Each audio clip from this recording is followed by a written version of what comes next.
show you a few slides that I have redesigned that to share about how science have changed over time. Okay, and most important thing is what were once believed to be a truth, to be a scientific proof, was now become a lie already.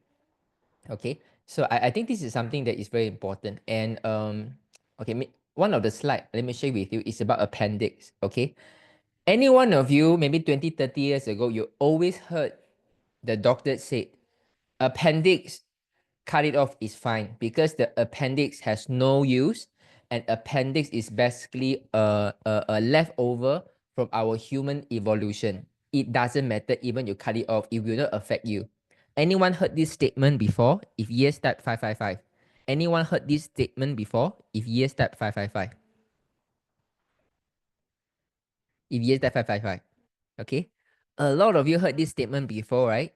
So only about 5 to 10 years ago, and then they start to realize what is the use of appendix. Because if the appendix has no use, okay, if the appendix has no use, right, the body wouldn't be able to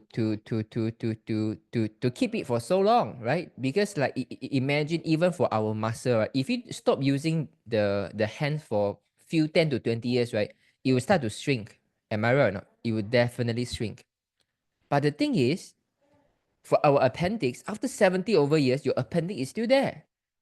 So that means that the appendix is underused. It's just that it's really being used. It's just that we don't know what is the use. So what is the use of appendix? Appendix is like a reservoir during a heavy food poisoning. Okay, so for example, you have an appendix, right? Appendix is a very small, like you can think as a very small bag like this. So when you have a food poisoning, right, your intestine need to flush out the toxin. So whatever good, whatever bad, everything has to be flushed out. So that the good microbes, the bad microbes, all have to flush out. So then now there is the problem. If you flush out all the toxin together with all the microbes, right? So your digestive system become very vulnerable because any bad bacteria can infect any bad bacteria can infect your intestines, right? So this is where the appendix come to the pictures. When you have a huge flush up of the toxin during food poisoning and it clear everything up, including the good bacteria, this appendix is a very small reservoir that it act like a starter. Okay.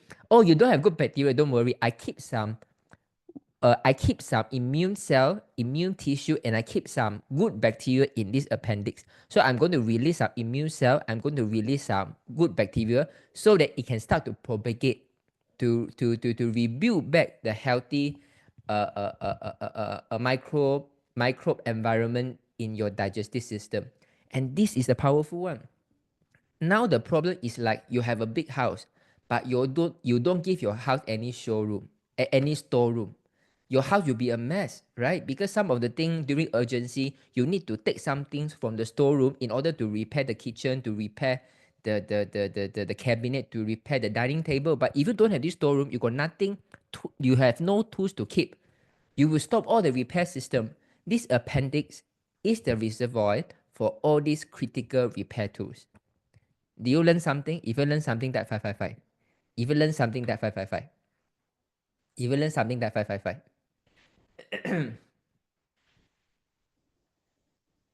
And this is a lot of times, right? Even the doctors nowadays, they refuse to acknowledge. Even now, until today, a lot of doctors still asking you to remove your appendix. So I strongly suggest don't. So for those of you who have removed your appendix, right? These are the common symptoms that, like for example, you eat with a group of friends, right? When you go out, you have maybe you eat something wrong.